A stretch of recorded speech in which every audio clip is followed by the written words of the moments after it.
안녕하세요. 지난 시간은 이 책을 제가 발표하고 있습니다. 지난 시간은 1장 감정에 좌우되지 않고 사는 법에 대해서 간단히 나누었습니다.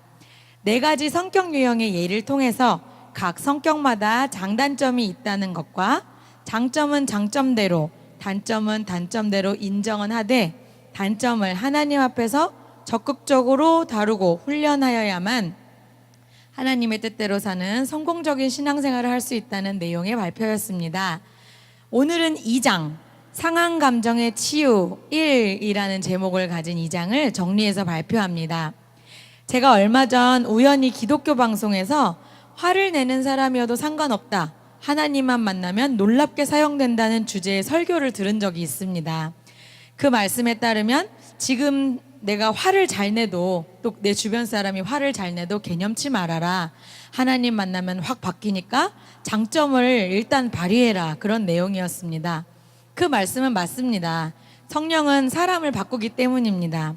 하지만 그 말씀을 들으면서 제가 어렸을 때 들었던 비슷한 설교가 생각났습니다. 그리고 아직 성숙하지 못한 신자로서 제가 그런 말씀을 듣고 마치 성령을 받고 예수님을 믿으면 무슨 만화에서 변신하듯이 못된 사람이 확 착해지고 화내던 사람이 확 온유해지고 그런 거라고 오해했던 것이 생각났습니다. 그런데 왜 하나님을 간증하고 또 전도한다는 교회에서 열심인 저 사람들이 저렇게 싸우고 화를 참지 못할까? 제가 커가면서 화를 잘 내고 잘 싸우는 집사님, 권사님, 장로님들을 보면서 오히려 믿음을 잃어갔고 하나님에 대해 부정하게 된 계기가 되었다는 것을 생각하게 되었습니다. 하지만 그 목사님의 말씀은 분명히 맞습니다. 지금 아무리 화를 잘 내고 몹쓸 사람 같아도 성령님은 그 사람을 변화시켜서 일하십니다. 그런데 그 변화는 제가 오해했던 것처럼 일순간에 일어나는 것이 아닙니다. 이 변화는 성령님 혼자서 하시는 게 아니기 때문입니다.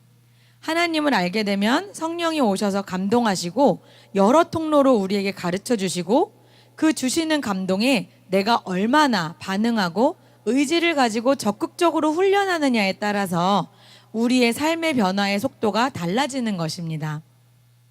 서론이 너무 길었는데요. 오늘 나눌 2장 상한 감정의 치유 1이 바로 그러한 내용입니다. 말씀드린 것처럼 상한 감정을 치유하는 일은 일순간이나 하룻밤 사이에 이루어지는 것이 아닙니다. 시간이 필요하고 하나님의 명령에 부지런히 순종하는 일이 요구됩니다. 얼마나 순종하느냐에 따라 얼마나 빠르게 삶이 변하는지가 결정됩니다. 먼저 상한 감정을 가진 사람들은 몇 가지 모습들을 보입니다. 목사님께서 3가지를 적어두셨는데요. 첫 번째 부류는 늘 자신을 향해서 넌 도대체 뭐가 잘못된 거냐? 라고 묻는 낮은 자존감을 가진 부류라고 합니다. 자기를 존중하지 않고 죄책감에 눌려 살게 됩니다. 자신을 부정하고 계속 자신을 핍박합니다. 두 번째 부류는 완벽주의자가 된 부류입니다. 항상 자신의 가치를 증명하고 행위를 통해 사랑과 용납을 얻으려는 마음으로 더 나은 행동을 하려고 늘 애쓰는 부류입니다. 세 번째 부류는 아주 예민한 부류입니다. 무슨 일이든 예민하게 반응하고 그것 때문에 짜증과 화를 잘 냅니다. 나를 화나게 하고 감정을 상하게 하는 사람들에게 늘 문제가 있다고 여기고 화를 내지만 사실은 내 자신이 남들보다 예민하게 느끼고 있는 것이 더 사실입니다. 이와 같이 상한 마음을 가진 사람들은 무엇보다도 자기 자신을 힘들게 하고 또 그로 인해 주변도 힘들게 합니다. 그런데 재미있는 것은 이들이 모두 그 상한 마음으로부터 자유함을 얻기를 원하느냐? 꼭 그렇지만은 않다는 것입니다. 상한 감정 속에 있는 어떤 사람들은 실제로 낫기를 바라는 것이 아니라 그저 자신의 문제에 대해 이야기하기만을 바라기도 합니다. 마이어 목사님은 이런 사람들을 문제를 안고 있는 일에 중독되어 있는 사람들이다 라고 표현을 하셨습니다. 그 상한 감정이 그들의 정체성이자 삶 자체가 되어버린 것입니다. 그래서 그것을 인정하고 발설할 뿐 기꺼이 바꾸려고 하지 않는다는 것입니다. 심지어 이들은 이 상한 감정을 관심이나 동정 혹은 연민을 얻기 위한 도구로 사용하려 한다고 해요. 마이어 목사님은 바로 자신이 남편에게 늘 그런 마음가짐을 가지고 있었다고 합니다. 자신이 남편에게 막 화를 내거나 어떤 큰 잘못을 하고 나면 그 뒤에 항상 나는 나의 삶은 이렇게 불우했으니까, 나는 이런 삶이었으니까 라는 식으로 남편에게 변명하려고 했다고 해요. 그러면 남편은 여보, 나는 당신을 절대 불쌍하게 여기지 않을 거예요, 이렇게 대답했다고 합니다. 그러면 자기는 갑자기 더 화가 나서 난 당신에게 동정을 얻으려고 하는 말이 아니에요, 그건 사실이에요. 그러면 남편은 다시 아니, 당신은 그러길 바라고 있어. 만일 내가 당신을 동정한다면 당신이 결코 그 문제를 극복하지 못할 것이란 사실을 알기에 나는 절대로 당신을 동정하지 않을 것이요 라고 차갑게 대답하곤 했다고 합니다. 남편이 이렇게 말하고 나면 자기는 정말 미칠 지경이 되어서 다시 남편을 흠씬 두들겨 패주고 싶었다고 그렇게 책에 적어두셨습니다. 그러나 이것은 사실입니다. 그 사실을 그저 말만 할 것인가, 아니면 의지를 가지고 기꺼이 도움을 받아서 그 고통으로부터 벗어날 것인가는 자신이 결정하는 것이라는 것이죠. 다시 말하면 우리가 자기 연민에 그저 빠져서 그저 이게 내 인생이야 라고 말하고 발설하는 것으로 끝나는 것이 아니라 진정으로 고통에서 벗어나기를 원해야 한다는 것입니다. 그것을 결정하는 것은 나에게 달려있다는 것이죠. 우리는 당연히 하나님께 기꺼이 도움을 받으려는 자세를 가져야 합니다. 예수님도 병자들에게 이렇게 물으셨지요. 네가 낫기를 바라느냐? 또 제자들도 병자를 고칠 때 그에게 나을 만한 믿음이 있는 것을 보았다고 했습니다. 우리에게 진짜로 이 상한 감정의 문제에서 벗어나고자 하는 뚜렷한 의지가 있어야 한다는 것입니다. 그 의지는 앞으로 설명드릴 낫고자 하는 적극적인 행동을 가지고 옵니다. 많은 사람들이 마이어 목사님에게 와서 그들의 삶 가운데 일어나는 끔찍한 일들과 그들이 얼마나 심하게 상처받고 있는지에 대해 이야기하곤 한다고 합니다. 그때 자신은 그분들에게 이렇게 묻습니다. 당신은 말씀은 읽고 계십니까? 그러면 사실 그렇지는 않습니다. 교회에는 그럼 다니십니까? 교회 등록 성도이지만 매주일 참석하지는 않습니다. 그럼 영적인 집회나 모임에는 얼마나 자주 참석하시나요? 글쎄요, 가끔씩요. 1년에 한 번 정도 참석합니다. 그럼 강의 테이프, 지금으로 치면 유튜브 강의 같은 거겠죠? 목사님 자주 올려주시는 좋은 강의들 올려주시죠? 그럼 그런 강의 같은 것들은 얼마나 들으시나요? 네, 테이프 몇 개 가지고 있긴 한데 들어본 적은 없습니다.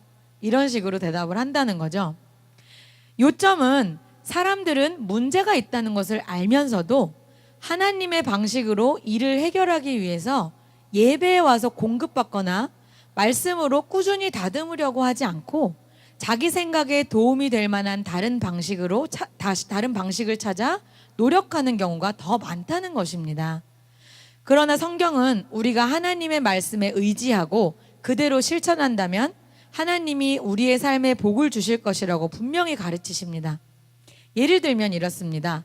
상한 감정을 치유하기 위해서는 용서라는 것이 반드시 필요한데요. 성경은 우리가 다른 사람들과 화평하며 조화를 이루어 우리에게 잘못한 사람을 용서하라고 가르칩니다. 그러나 용서가 자연스럽게 되는 사람이 과연 있을까요?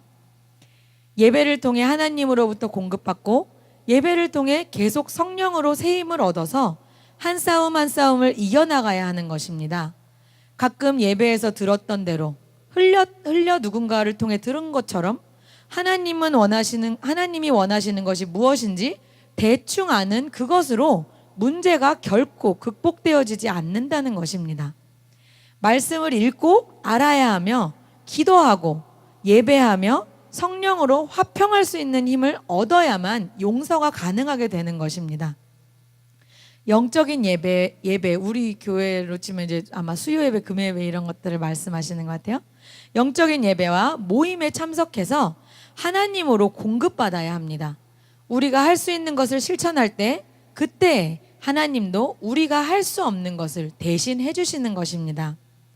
또 성경은 원수 갚는 것이 하나님께 있다고 말하지만 그 말씀이 말하는 대로 어떤 일이 일어나더라도 계속 하나님을 신뢰하고 바라보며 공평하게 판단해 주실 하나님에 대한 믿음과 확신을 가지고 또 그 승리가 오기까지 넘어지지 않고 그 확신을 유지하는 것이 그냥 뭐 하나님이 갚아주신다고 했으니까 라는 지식 정도로 결코 기다려지지 않는다는 것입니다. 반드시 말씀을 읽고 예배하고 영적인 모임에 힘을 쓸 때 한 곱이 한 곱이 넘겨 하나님이 원수를 갚아주시는 그때를 기다릴 수 있게 되는 것입니다. 이걸 읽으면서 저도 저 자신을 생각해 봤습니다. 저도 그렇습니다. 부부싸움이 원수에 대한 대표적인 예가 되지 않을까요? 그때만큼은 정말 그런 원수가 없죠. 그런데 그 원수를 그 순간 하나님이 갚아주실 거라고 믿고 맡기는 일은 정말 어렵습니다. 저는 정말 어려웠습니다. 결코 하나님의 때를 기다릴 수는 없고 똑같이 믿는데 왜 나만 하나님께 맡겨야 하냐며 그 억울함은 말로 다 할 수가 없었습니다. 말 그대로 피가 거꾸로 솟구치고 가만히 도저히 앉아있을 수 없는 그런 경지에 다다르죠. 결코 용서할 수 없습니다. 그때 예배에 나와야 합니다. 제 경험상 예배에 나왔을 때 가장 큰 폭발을 막을 수 있습니다. 그때 예배에 나오면 희한하게도 하나님께서 원수를 갚아주실 거라고 내가 다 알고 있다고 보고 있다고 내가 갚아줄 거라고 하는 약속의 말씀을 꼭 듣게 되었다는 것입니다. 목사님의 말씀을 통해서 또 안수해 주실 때 또 상담을 통해서 또는 그냥 성도님들이 지나가는 말이라도 또 예배 후에 이제 금요 예배 때 가끔 이제 예언 시간이 있었을 때가 있었는데 그때도 아무한테도 내가 오늘 싸웠다고 말 안 했는데도 기도를 받을 때 내가 너를 보고 있다 이런 말씀을 들을 때 뜨끔해서 그리고 넘어가고 이렇게 한 고비 한 고비를 넘긴 것이 저도 한두 번이 아닙니다. 그 고비를 넘겨 지금의 인꼬 부부가 되지 않았겠습니까? 와, 아직 가야 할 길이 멀지만 적어도 꼬인 실타래의 한 줄기는 풀어낸 것이 분명합니다. 마이어 목사님은 우리가 그렇게 할 때 분명한 고지가 있다고 말씀하십니다. 그렇게 차근차근 한 걸음씩 순종하고 한 고비씩 넘겨오다 보면 그 후에는 우리 수준에서는 상상할 수 없는 엄청나게 큰 보상이 있다고 말씀하시는데요. 창세기 15장 1절 이후에 여호와의 말씀이 이상 중에 아브람에게 임하여 가라사대 아브람아 두려워 말라 나는 너의 방패요 너의 지극히 큰 상급이니라. 이런 말씀이 있어요. 이렇게 우리가 상한 감정을 치유받기 위해서 믿고 순종하고 예배에 열심을 내면 우리도 아브라함이 받았던 그 복을 누릴 수 있게 된다는 것입니다. 조이스 마이어 목사님이 자신의 삶을 통해서 증명한다고 쭉 적어주셨는데 다 읽을 순 없고 제가 그 모습을 장면으로 보여드리고자 요거 좀 틀어주실 수 있나요? 네. 요걸 보시면 이분이 어떤 분인지 이제 알게 되실 거예요. 이거 보세요. 이게 한번 틀어주시겠어요? 이 목사님 저 무대에 혼자 있는데 저 말씀 들으려고 전국에서 전역에서 이 경기장만한 데를 사람들이 꽉 채우고 이렇게 말씀을 들으러 오는 거예요. 네, 여기까지 보여주면 돼요. 근데 이 목사님은 이렇게 얘기하시는 거예요. 막 이 내용을 쫙 한 페이지를 채우시면서 하시는 말씀이 자기는 자기의 인생이 이런 모습이 될 것이라고는 결코 상상하지 못했다는 것이죠. 지금 70이 넘으신 나이인데 지금 자기는 전 세계를 여행하고 사람들은 자기의 말을 듣기 위해서 세계에서 몰려오고 멋있죠? 엄청난 사람들이 모여있죠. 라디오와 TV 그리고 유튜브를 통해 전 세계의 강해가 방송되고 자신이 가는 곳마다 문이 열리고 세계의 수많은 아프리카 아이들과 난민들과 그 아이들을 먹이고 입히고 가르치는 그 일을 자기가 하게 될 거라고는 상상하지 못했다는 거죠.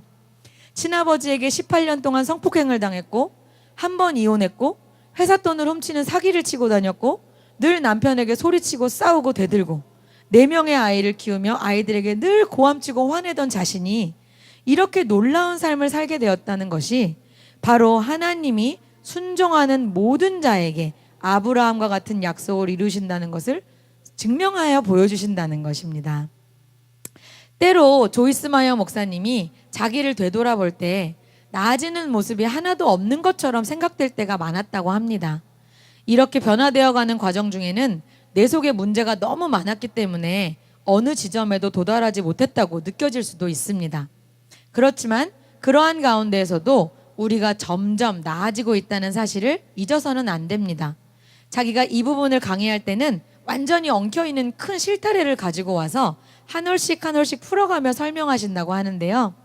한 올씩 한 올씩 풀어가다 보면 언젠가는 놀랍게 풀어지듯이 우리의 상한 마음도 한순간에 풀어지는 것이 아니라 하나씩 하나씩 풀어진다는 것입니다. 서두르지 말아야 하고 때로는 풀어내는 것 같았는데 안쪽에서 더 엉킨 것 같이 느껴지기도 한다는 것이죠. 그렇지만 이럴 때일수록 가야 할 길이 아직 멀지만 이미 지나온 길도 이미 먼 길을 지나왔다는 것도 잊지 말아야 한다는 것입니다. 이렇게 답답한 상황이 생겼을 때는 지금까지 이루어온 진보에 대해서 하나님께 감사하고 한 번에 한 단계씩 나아가면서 궁극적인 승리에 이르도록 하나님을 더욱 의지하는 것입니다. 사실 저도 어젯밤에 저를 화나게 하는 18번 스토리가 떠올라서 마구 흥분하다가 문득 난 아직도 이러고 있네 했습니다. 그런데 그 밤에 저를 상대해 주시던 박정원 집사님께서 아무래도 금요 예배에 나오라며 저를 인도해 주셔서 오늘도 예배의 자리에 나왔습니다. 일찍 나왔습니다.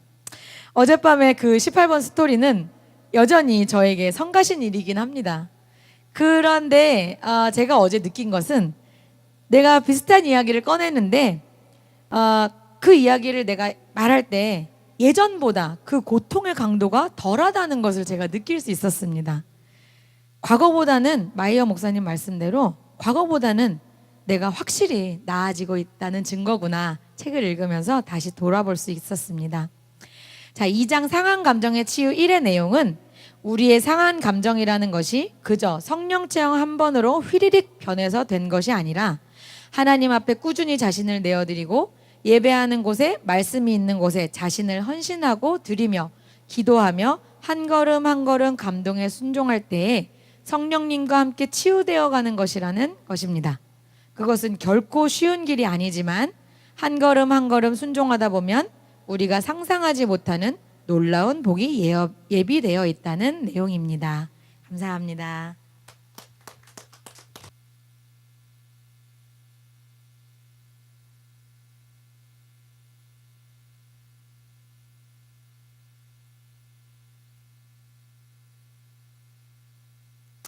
할렐루야.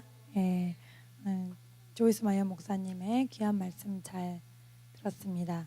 저도 좀 제가 변화가 안 되는 것 같다고 생각할 때 저 목사님 말씀을 들으면 참 도움이 많이 되더라고요. 왜냐면 본인 경험에 의해서. 그리고 항상 제일 마음에 많이 남았던 게 자기가 됐는데 왜 안 되냐는 거예요. 누구 18년 동안 괴롭힘 당한 사람이 있으면 나와보라 그러니까 아무도 못 나와요. 그래서 굉장히 아픈 경험이지만 그거를 극복하게 하셨을 때 하나님이 많은 사람의 증인으로 사용하시는 것을 보고 정말 놀라워서 복음의 능력이 이런 거구나. 사실 세상적으로 보면은 가망이 없잖아요, 그 사람은. 근데 하나님 안에 있으니까 그런 놀라운 일이 일어나는구나. 그런 은혜를 경험했습니다. 오늘은 믿음의 파장을 가지라라는 제목으로 함께 말씀 나누기 원합니다. 열왕기하 4장 32절에서 37절 함께 찾아보겠습니다.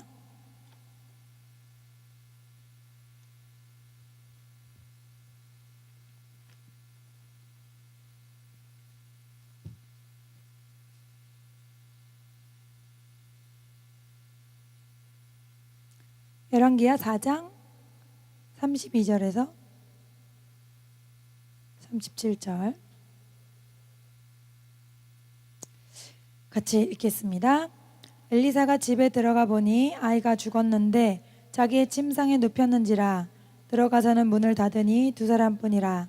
엘리사가 여호와께 기도하고 아이 위에 올라 엎드려 자기 입을 그의 입에 자기 눈을 그의 눈에 자기 손을 그의 손에 대고 그의 몸에 엎드리니 아이의 살이 차차 따뜻하더라.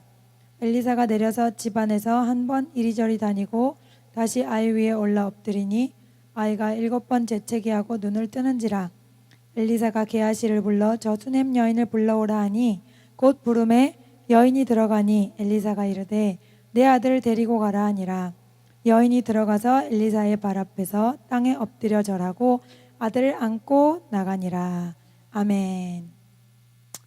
예, 하나님은 영이시고 우리는 육체를 가지고 있죠. 우리에게도 영이 있지만 우리는 영보다는 육체가 더 활성화돼 있다고 해야 될까요? 더 감각이, 육이 예민하죠.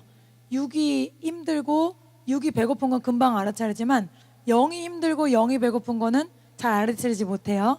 그래서 우리는, 하나님은 영이시고 우리는 육을 갖고 있기 때문에 이 수준을 맞춰야 하나님을 이해할 수 있어요.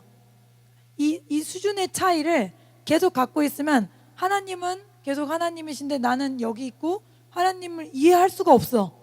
알아차릴 수가 없고 이렇게 되거든요. 근데 이 갭을 어떻게 맞출 수 있냐? 우리가 믿음을 갖고 있어야 하나님을 경험할 수 있는 거예요. 그러니까 하나님은 우리가 믿음이라는 카드를 내보일 때 하나님의 살아계심을 보이는 형태로 나타내십니다. 그러니까 공기는 눈에 안 보이죠. 그런데 우리가 숨을 쉬기 때문에 공기가 있다는 걸 알죠. 하나님도 똑같아요. 하나님 자체는 안 보이는 게 세팅이에요. 그러니까 보여주면 믿겠다 이런 말을 하면 안 돼요. 공기한테 보여주면 믿겠다 이러면 안 되죠. 그럼 똑같이 하나님 보여주면 믿을게요. 안 보여주세요. 그래 보여줄 수가 없어요. 볼 수 없는 분이시라고 써 있어요, 성경에. 그러니까 하나님은 존재 자체가 볼 수 없는 분이다. 그런데 하나님이 있다는 걸 경험으로 알려면 우리가 믿음이라는 카드를 제시해야 된다는 거예요. 우리가 슈퍼에 가서 물건을 사고 그 다음에 그 물건을 내 걸로 정말 만들려면 뭘 내야 되죠? 현금을 내야 되죠. 그리고 현금 카드를 내려면 내가 그 카드 안에 현금이 있는 만큼만 물건을 살 수 있는 거예요. 내가 그 현금 카드가 있는데 내가 고른 물건은 10,000원어치인데 5,000원밖에 안 들었어요, 카드에. 그럼 그 물건을 살 수 없죠? 그럼 똑같이 하나님은 모든 사람에게 똑같이 역사하십니다. 하나님은 차별이 없으세요. 외모나 학벌이나 가진 거나 그 어떤 것에도 하나님은 영향받지 않으세요. 단지 뭐만 보신다? 그 안에 믿음이라는 카드가 들어있냐 이거예요. 그러면 하나님이 어떤 분인지 그 사람에게 나타내십니다. 하나님의 초자연적인 역사를 그 사람에게 일으키시는 거예요. 그거는 사람이 어떠해서가 아니라 그 중심을 보시는데 그 중심에 뭐가 들어있냐?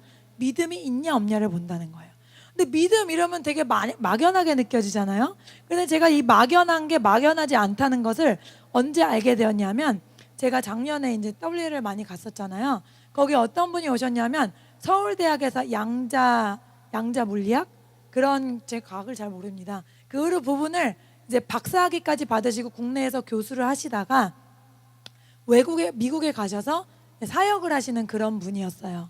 근데 이분이 과학적으로 하나님의 세계를 설명을 하는데 제가 너무나 놀라운 거예요. 이 양자 물리학에서는 어떤 거를 발견했냐면 사물에, 그리고 하나님이 만드신 모든 피조물, 그리고 사물까지도 그 안에서 우리 눈으로 보기에는 안 움직이는데 그 안에서 입자가 운동을 한다는 거예요. 운동을 해서 거기에서 뭐가 나온다? 파장이 나온다는 겁니다. 그래서 우리 사람한테도 파장이 나오고 물체에게서도 파장이 나오고 하물며 색깔별로 다른 파장수가 있다는 거예요. 건물에서도 파장이 나오고. 그래서 그 고유한 파장으로 그게 뭔지가 분별이 된다 이러더라고요. 그런데 놀라운 것은 사람이 어떤 태도를 갖느냐에 따라서 파장수가 달라진다는 거예요. 그래서 이렇게 그래프를 위로 그리는데 위로 올라갈수록 높은 파장인데 그거는 긍정적인 태도, 긍정적인 감정 있죠.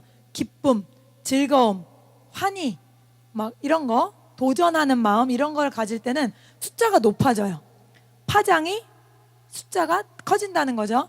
그리고 뭔가 좌절, 절망, 두려움, 수치 이런 게 나오면 파장이 낮아지는데, 이게 그냥 단순한 파장이 아니라 이 낮은 파장을 가진 사람일수록 뭐가 있다? 병이 있다는 거예요. 놀랍지 않아요? 그러니까 낮은 파장을 가진 사람은 그 파장 자체가 자기 몸을 파괴한다는 거예요. 그래서 높은 파장을 가진 사람은 어떻다? 몸이 활성화되고 더 좋은 상태를 유지하게 된다. 가장 높은 점수를 가진 게 700인데 그 700은 영어로 enlightenment라 그러는데 그 성경적으로 그걸 해석하면은 완전한 하나님의 사랑으로 충만할 때, 쉬운 말로 성령 충만 받을 때 이게 700이라는 가장 높은 수가 나오는 거고, 그 사이에는 이제 사랑부터 기쁨, 즐거움, 소망부터 시작해서 하다가 쭉 내려오다가 맨 밑에 제일 안 좋은 감정이 뭐냐면 수치심이라 그래요. 수치심. 나는 뭐 잘못했어. 나 잘못했어. 하나님께 인정받지 못할 거야. 나는 별 볼 일 없어. 이런 마음들, 이런 마음이 가장 낮은 치수라 그래요. 암이 걸려서 죽는 시간이 얼마 남지 않은 그런 사람들은 그 레벨이 20이라 그래요. 20. 제일 낮은 수치가 나온다. 그래서 이 놀라운 거는 하나님이 항상 기뻐하라, 범사에 감사하라 이랬잖아요. 이 모든 명령은 누구를 위한 거다? 우리를 위한 거라 그랬죠. 우리가 감사하지 않고 우리가 기뻐하지 않아도 하나님 존재 자체에는 아무 영향을 미치지 않아요. 민수기에 보면 너희를 위한 법이다 이랬거든요. 이 모든 율법이 하나님이 우리를 사랑해서 우리에게 우리를 최적화시키시기 위해서 만드신 법들이 이 성경에 기록되어 있는데, 항상 기뻐하라는 하나님의 뜻이 뭐예요? 우리의 영과 혼과 육을 강건하게 하려는 하나님의 사랑의 메시지다. 그걸 우리가 깨달아야 된다는 거예요. 미국에서는 그래서 이렇게 어떤 성경 아니라 하더라도 이런 파장만으로 뉴에이지에서는요 계속 좋은 상상을 하게 한대요, 머릿속에서. 그러면 좋은 파장으로 낮은 파장수가 높은 파장수로 이게 변환이 되면서 자연적으로 몸에 치유도 일어난다는 거죠. 계속 좋은 것을 상상하는 명상 훈련도 한다는 거예요, 뉴에이지에서. 근데 하물며 하나님의 능력과 에너지를 받아서 우리가 늘 기뻐하고 즐거워할 수 있다면 이게 얼마나 강력한 능력을 발휘하겠냐 이거예요. 제가 이거를 듣고 너무나 놀랐거든요. 그러면 이게 수치로 파악이 된다. 어떤 기계나 어떤 툴을 가지고 내 안에서 어떤 파장이 나오는지 수치가 계산이 된다는 거잖아요. 그러면 예수님이 사람 고치실 때 네 믿음이 너를 낫게 했다 이러시죠. 근데 물론 예수님은 하나님의 아들이니까 뭐든지 아시겠지만, 이게 우리는 지금 과학적인 어떤 치수가 밖으로 나오는 걸 인제서 알았는데, 주님은 뭘 보고 계셨다? 벌써 치수를 파악하신다는 거죠. 보면서 너한테 어떤 파장이 나오니 너 믿음이 있구나, 넌 벌써 나았어 이렇게 되고, 믿음이 없을 때는 어때요? 이상히 여기시더라, 아무 기적도 행하실 수 없더라 이랬거든요. 그러니까 그게 벌써 치수로 다 나온다는 거죠. 제가 이것을 깨닫고 성경을 읽는데 하나님이 이 믿음의 파장을 이용한 치유의 사건들을 깨닫게 해주셨어요. 열왕기상 17장에 보면은 지금 읽은 성경 말씀 바로 앞에 어떤 게 먼저 나오냐 하면 엘리야의 이야기가 나와요. 오늘 읽은 본문은 엘리사의 이야기인데, 엘리사가 선생님이고 엘리야가 선생님이고 엘리사는 그의 제자잖아요. 근데 둘에게 희한하게도 비슷한 사건이 일어납니다. 열왕기상 17장 17절에서 24절 함께 읽어볼게요. 찾아서 열왕기상 17장 17절에서 24절 같이 읽습니다. 2일 후에 그 집 주인 되는 여인의 아들이 병들어 증세가 심히 위중하다가 숨이 끊어진지라. 여인이 엘리야에게 이르되 하나님의 사람이여, 당신이 나와 더불어 무슨 상관이 있기로 내 죄를 생각나게 하고 또 내 아들을 죽게 하려고 내게 오셨나이까? 엘리야가 그에게 그의 아들을 달라 하여 그를 그 여인의 품에서 받아안고 자기가 거처하는 다락에 올라가서 자기 침상에 누이고 여호와께 부르짖어 이르되 내 하나님 여호와여, 주께서 또 내가 우거하는 집 과부에게 재앙을 내리사 그 아들이 죽게 하셨나이까 하고 그 아이의 몸을 3번 펴서 엎드리고 여호와께 부르짖어 이르되 내 하나님 여호와여, 원하건대 이 아이의 혼으로 그의 몸에 돌아오게 하옵소서 하니 여호와께서 엘리야의 소리를 들으심으로 그 아이의 혼이 몸으로 돌아오고 살아난지라. 엘리야가 그 아이를 안고 다락에서 방으로 내려가서 그의 어머니에게 주며 이르되 보라, 내 아들이 살아났느니라. 여인이 엘리야에게 이르되 내가 이제야 당신 하나님의 사람이시오 당신의 입에 있는 여호와의 말씀이 진실한 줄 아노라 하니라. 아멘. 이스라엘 왕국이 다윗 왕 이후 솔로몬, 그리고 솔로몬이 그 처첩을 1000명을 뒀기 때문에 그 사람들이 데리고 온 우상을 결국엔 섬기게 됐어요. 그때 하나님이 꿈에 2번이나 나타나서 넌 지금 우상을 섬기고 있다, 넌 지금 위험한 일을 하고 있다, 그만둬라 했는데도 그냥 그 길을 떠나지 않았죠. 그래서 이제 이스라엘이 두 갈래로 나눠졌어요. 열왕기 상하, 사무엘 상하에 계속 이 두 왕국의 이야기, 통일 왕국이었다가 두 왕국으로 된 이런 이야기들이 나오는데, 이 엘리야는 아합이라는 하나님께 우상숭배한 그 극심하게 악한 이 왕이 우상숭배할 때 하나님의 뜻을 전하던 하나님의 사람이었어요. 그래서 하나님이 네가 우상숭배를 너무 많이 하니까 이 땅에 3년 반 기근을 내리겠다, 이 얘기를 전했거든요. 전했다는 것 한마디 때문에 지금 이 엘리야를 따라다니면서 막 죽이려고 그러는 거예요. 그러니까 하나님이 내가 너를 피할 길을 주겠다 하면서 일로 가라 해서 사르밧이라는 곳에 갔는데, 거기에 가면 너를 도와줄 과부가 있다. 그래서 갔더니 정말 과부가 있는 거예요. 근데 이 과부에게 그 가뭄 동안에 기름 한 방울과 가루 한 움큼밖에 없었죠. 이거를 아들하고 먹고 죽으려고 했는데 엘리야가 그걸 나한테 갖고 오라는 거예요. 그래서 그냥 믿음으로 드렸어요. 어차피 이거 먹고도 죽을 거니까 드렸는데 어떻게 돼요? 그 기름 한 움큼과 가루 한 방울을 마지막 걸 드렸더니 기름과 가루가 차고 넘치게 됐거든요. 그 재난이 끝날 때까지. 그런 기적을, 놀라운 기적을 경험했는데, 그러면 좋게 끝나야지. 성경은 이렇게 좋은 얘기만 나오지가 않아요. 이 믿음의 사람에게 환난이 닥친 거예요. 자기를 이렇게 환대하고 도와줬는데 이 여인의 하나밖에 없는 아들이 얼마나 귀하겠어요. 이 아들이 죽은 거예요. 그러니까 엘리야가 어떻게 기도합니까? 이제 엘리야가 나중에 뭐 우울한 선지자 뭐 이렇게 말하잖아요. 그냥 날 죽여 주옵소서. 더 이상 나 쫓아다니는 것도 지겹습니다. 뭐 이러잖아요. 근데 이분의 또 특징을 알 수 있는 게 20절에 뭐라 그러냐면, 내 하나님 여호와여서 내가 우고하는 집 과부에게 재앙을 내리사 이 아들 죽게 하십니까? 그러면서 막 이제 투정을 부리는 거예요. 그러면서 살려달라고 하는데, 놀라운 거는 19절에 그의 아들을 달라고 해서 그 여인의 품에서 받아 안고 자기가 거처하는 다락에 올라가 자기의 침상에 누이고, 이런 장면이 있거든요. 이 장면이 어떤 장면이에요? 사람들 없이 나와 이 아이만 데리고 가는 거예요. 거기에 누가 있었냐면 자기의 조수가 있었고 또 사르밧 과부가 있었죠. 이 엄마는 애가 죽었기 때문에 하나님이 이 애를 살리시겠다는 믿음이 있을까요, 없을까요? 너무나 두렵고 공포에 쌓여있기 때문에 그 믿음을 가질 수가 없었던 거예요. 그래서 이 엄마 앞에서 고치지 않고 굳이 이 애를 데려다가 자기 방에 눕히고 그 다음에 하나님께 간구해서 이 아이를 살려냈다는 거죠. 근데 이 한 장면이 아니라는 거예요. 지금 오늘 읽은 요절에 보면은 엘리사에게도 어떤 일이 일어나요? 거의 똑같은 일이 일어납니다. 엘리사도 아합 왕과 그 다음에 엘리야를 뒤이어서 여호사밧 때에 하나님의 뜻을 전하고 능력을 행하는 하나님의 사람이었는데, 이 엘리사를 존경하는 수넴 여인이란 사람이 있었다는 거죠. 이 수넴 여인은 그냥 엘리사가 너무 하나님의 사람인 게 존경스러워서 자기 집에 방 한 칸을 내어주고 오고 가고 하실 때 여기서 쉬세요 이러면서 남편과 함께 아주 잘 섬겼어요. 그런데 하나님이 이 여인이 너무 지극정성으로 엘리사를 이렇게 하니까 저 여인의 소원을 들어주겠다는 거예요. 저 여인이 필요한 게 뭐냐 그랬더니 여인은 저 필요한 게 없습니다 이래요. 근데 게하시가 말하길 뭐래요? 저 여인은 자식이 없습니다. 그래서 다시 불러와라. 그래서 너에게 아들을 주겠다. 괜찮은데요? 그런데도 아들을 주겠다. 그래서 아들을 줬어요.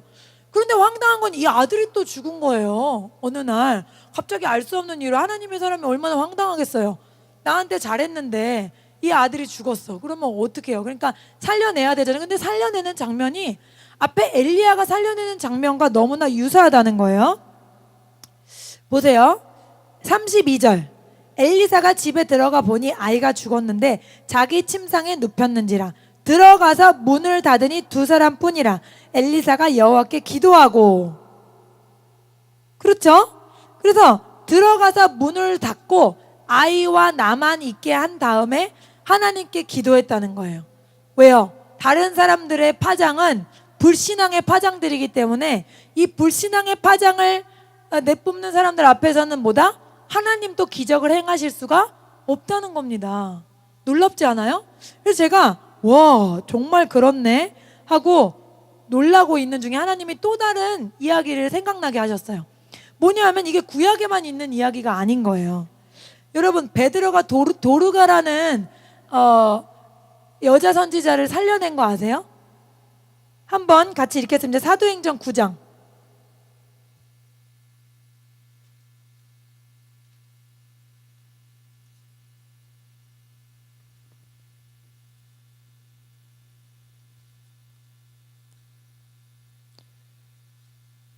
(9장) 36절에서 42절 같이 읽습니다. 요빠에 다비다라 하는 여제자가 있으니 그 이름을 번역하면 도르가라. 선행과 구제하는 일이 심히 많더니 그때 병들어 죽음에 시체를 씻어 다락에 누이니라. 루다가 요빠에서 가까운지라 제자들이 베드로가 거기 있음을 듣고 두 사람을 보내어 지체 말고 와달라고 간청하여 베드로가 일어나 그들과 함께 가서 이르매 그들이 데리고 다락방에 올라가니 모든 과부가 베드로 곁에 서서 울며 도르가가 그들과 함께 있을 때에 지은 속옷과 겉옷을 다 내보이거늘 베드로가 사람을 다 내보내고 무릎을 꿇고 기도하고 돌이켜 시체를 향하여 이르되 다비다야 일어나라 하니 그가 눈을 떠 베드로를 보고 일어나 앉는지라. 베드로가 손을 내밀고 일으키고 성도들과 과부들을 불러들여 그가 살아난 것을 보이니 온 요파 사람이 알고 많은 사람이 주를 믿더라. 아멘. 지금 사람들이 막 다 울고 있어요. 이분이 다비다라는 여제자인데 선행이 많고 하나님에 대한 믿음이 투철하 많은 사람들을 돕고 섬기던 그런 너무나 귀한 성도였던 거죠. 그런데 죽었단 말이에요. 그러나 베드로가 사람들 있는 데서 기도할 수도 있죠. 그런데 나가라 그랬다는 거예요, 일부러. 그 다음에 다비다에게 기도를 했더니 어떻게 해요? 일어났다는 거죠. 중요한 건 뭐예요? 울고불고 하는 이 사람들에게는 믿음이 있었다 없었다? 없다는 거예요. 불신앙의 파장들을 갖고 있었기 때문에 이 사람들 앞에서는 하나님이 기적을 행하실 수가 없었다는 겁니다. 놀랍지 않습니까? 예수님이 내 믿음이 너를 낫게 했다라는 말씀을 많이 하셨죠. 문둥병자를 고치신 다음에도 내 믿음이 너를 낫게 했다. 그다음에 귀신 들린 아이를 고쳐달라고 조르는 여인에게도 내 믿음이 낫게 했다 그랬고요. 그리고 맹인을 고쳐주셨을 때도 뭐래요? 내 믿음이 너를 구원하였다. 이렇게 말씀하셨다는 거예요. 그렇기 때문에 우리에게 믿음이라는 건 막연한 어떤 상상이나 생각이 아니라 실질적으로 하나님을 역사하게 하는 어떤 놀라운 파장이 나타난다. 그것을 여러분 깨달으시기 바랍니다. 예수님은 믿음이 없는 제자들에게 어떻게 했어요? 믿음이 없는 자들아 내가 언제까지 너를 참아주겠느냐. 그러시고 예수님 고향에서는 기적을 행하실 수 없다 그랬죠? 왜요? 예수님을 하나님의 아들로 인정하지 않고 뭐로만 해요? 목수의 아들이네. 저 집에 큰아들이 무슨 하나님의 아들이야? 하나님의 아들이라고 인정을 하지 않았기 때문에 거기에서 믿음의 파장이 나오지 못했기 때문에 예수님은 이상히 여기시고 기적을 행하실 수 없었다는 거예요. 자, 말씀을 정리합니다. 우리가 하나님의 세계를 날마다 경험을 해야 돼요. 하나님은 그것을 원하세요. 그런데 우리가 왜 그것을 경험하지 못하냐? 그것은 우리가 믿음이라는 카드를 하나님께 제시하지 못하기 때문이에요. 하나님은 날마다 살아계시고 전 우주의 모든 사람과 동시에 만나시는 능력의 하나님입니다. 쉽게 말하면 하나님은 이 공기같이, 공기가 없는 곳이 없잖아요. 그러니까 공기같이 혹은 파장과 같이, 미세한 파장들이 다 여기 돌아다니죠. 미세한 파장과 같이 존재하시는 강력한 에너지 자체세요. 그러니까 우리가 그분을 인지하려고 하면 영의 눈이 조금 더 예민해지면요, 여러분 어디 있든지 언제서든지 하나님이 내 옆에 계신 것을 다 느낄 수가 있어요. 근데 이 하나님이 사람을 만나주시는 도구는 뭐다? 하나님이 먼저 물리적으로 나한테 보여주시는 게 아니라 내가 믿음을 보여드려야 하나님께서 나에게 역사하시고, 이것은 현대 과학으로도 측정되는 어떤 특정 레벨이 있다. 그래서 우리가 하나님의 성령으로 충만해야 합니다. 성령의 충만, 이건 내 의지로 되는 게 아니에요. 환경이 어려운데 어떻게 기뻐하겠어요? 환경이 힘든데 어떻게 즐거워하겠어요? 그게 되는 게 아니죠. 뭘로만 돼? 오직 하나님의 영, 여호와의 신으로 충만할 때, 여러분이 예배 드릴 때, 또 여러분이 기도하며 말씀을 읽을 때, 이때 어때요? 여호와의 신이 여러분에게 충만하게 기름 붓게 되는 거예요. 자동차 아무리 좋아도 연료를 넣지 않으면 가지 않죠? 똑같아요. 우리가 아무리 멋있는 만물의 영장인 사람이라 하더라도 하나님의 영으로 체험받지 않으면 우리는 기뻐하고 즐거워할 능력이 없습니다. 우리의 타락한 자아는 기뻐하고 즐거워할 능력이 없어요. 외부 환경이 어려우면 나도 힘들고, 외부 환경이 쉬우면 나도 즐거워지는 게 우리 기본 인간의 품성이에요. 근데 그거는 밖에 사람들이 사는 방식이라는 거죠. 죄로 타락하고 하나님을 알지 못하는 사람들은 그렇게 살지만 우리는 그렇게 사는 게 아니에요. 그렇게 살려면 예수님이 죽은 의미가 없죠. 예수님 죽고 부활하신 의미가 없어요. 우리가 죽은 다음에 천국 가는 게 아니라 이 땅에서도 하나님의 영광을 누리게 해놓으셨습니다. 할렐루야. 그래서 우리가 성령의 충만함을 늘 받아야 돼요. 오늘 예배 드렸다고 내일은 안 드려도 되고, 오늘은 큐티 했으니까 내일이랑 모레는 좀 쉬어도 되고, 그게 아닌 거예요. 쉬고 싶은 거는 누굽니까? 나의 자아입니다. 나의 자아는 항상 편하기를 원해요. 그리고 거듭난 나의 영은 항상 하나님을 알기 원하지만 나의 자아는 아직도 뭐 하길 원해요? 조금 더 편한 걸 원하기 때문에 여러분 거기에서 분별하실 수 있어야 돼요. 내 영이 지금 무엇을 원하는가? 나는 지금 뭐를 해야 되는가? 내 영이 충만하고 내 영이 체험받으면 어때요? 배부른 아기는 투정 부리지 않는다 그랬죠? 내 영이 충만하면 모든 게 다 부드러운 거예요. 지나갈 수 있는 거예요. 괜찮은 거예요. 용납할 수 있는 거예요. 그러나 내 영이 채워져 있지 않으면 모든 게 화가 나는 거예요. 더 이상 견딜 수가 없는 거예요. 그리고 못하겠다는 생각이 드는 겁니다. 그래서 여러분이 하나님의 성령으로 언제나 체험받는 것을 사모하시는 믿음의 사람들 되시기를 예수님의 이름으로 축복합니다. 기도하겠습니다. 살아계신 하나님 아버지, 오늘 믿음의 파장을 가지라는 제목으로 함께 말씀을 나누었습니다. 하나님께서 기적을 행하실 때에는 믿음의 파장이 있는 사람들 앞에서 행하셨지, 불신앙적인 태도를 갖고 있는 사람들에게서는 예수님도 기적을 행하실 수 없었던 것을 기억합니다.